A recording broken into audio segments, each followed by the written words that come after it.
ദൈവത്തിന്റെ ഏറ്റവും പ്രിയമുള്ളവരെ, അവിടുത്തെ സമാധാനം ഞാൻ ആശംസിക്കുന്നു. ഇന്ന് കർത്താവ് നമുക്ക് നൽകുന്ന ദൂത് വിശുദ്ധ മത്തായി എഴുതിയ സുവിശേഷം 10-ാം അധ്യായം 32-ാം തിരുവചനം. മനുഷ്യരുടെ മുമ്പിൽ എന്നെ ഏറ്റുപറയുന്നവനെ എന്റെ സ്വർഗസ്ഥനായ പിതാവിന്റെ മുമ്പിൽ ഞാനും ഏറ്റുപറയും. വാഗ്ദാനത്തോട് കൂടിയുള്ള ഒരു തിരുവചനമാണ് ഈ ഓശാന ഞായറിൽ നമ്മൾ കേൾക്കുന്നത്. മനുഷ്യരുടെ മുന്നിൽ എന്നെ ഏറ്റുപറയുന്നവനെ എന്റെ സ്വർഗസ്ഥനായ പിതാവിന്റെ മുമ്പിൽ ഞാനും ഏറ്റുപറയും. എന്റെ കർത്താവിനെ ഏറ്റുപറയാൻ ലഭിക്കുന്ന ഒരവസരവും നമ്മൾ നഷ്ടപ്പെടുത്തി കളയരുത്. ഓശാന ഒരു ഏറ്റുപറച്ചിലായിരുന്നു, ഒരു വാഴ്ത്തിപ്പാടലായിരുന്നു. അവൻ എന്റെ രാജാവാണെന്ന്. ജെറുസലേമിലേക്കുള്ള ആ രാജകീയ പ്രവേശത്തിൽ അവർ ഏറ്റുപാടുക മാത്രമല്ല, തങ്ങളുടെ വസ്ത്രങ്ങൾ വിരിച്ച് അവനെ സ്വാഗതം ചെയ്യുകയായിരുന്നു.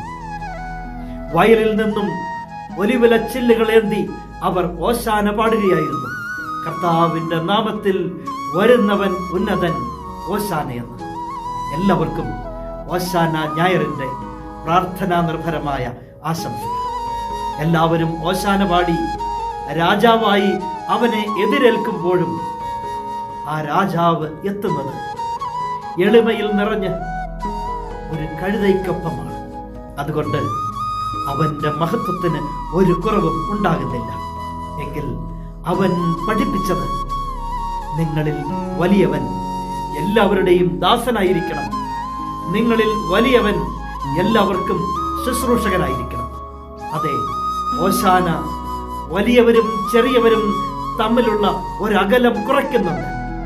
നിന്റെ രാജാവ് നിനക്ക് സമീപസ്ഥനാണ്.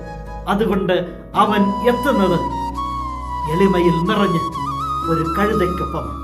ഇന്ന് സ്ഥാനമാനങ്ങളൊക്കെ ലഭിക്കുമ്പോൾ, നല്ല ജീവിത സാഹചര്യങ്ങളും ജോലി മേഖലകളും ഒക്കെ ലഭിക്കുമ്പോൾ, അങ്ങനെ കുറെ സമ്പത്തൊക്കെ എത്തുമ്പോൾ ഉള്ളവൻ വലിയവനും ഇല്ലാത്തവൻ ചെറിയവനുമായി മാറുന്ന ഒരു അവസ്ഥയുണ്ട് ലോകത്തിൽ.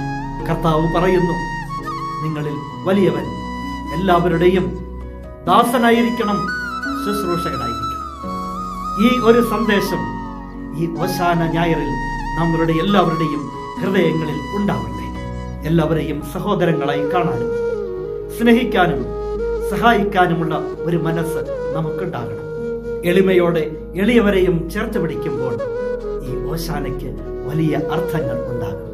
കരുണാമയനായ ദൈവം നമ്മെ എല്ലാവരെയും സമൃദ്ധിയായി അനുഗ്രഹിക്കും.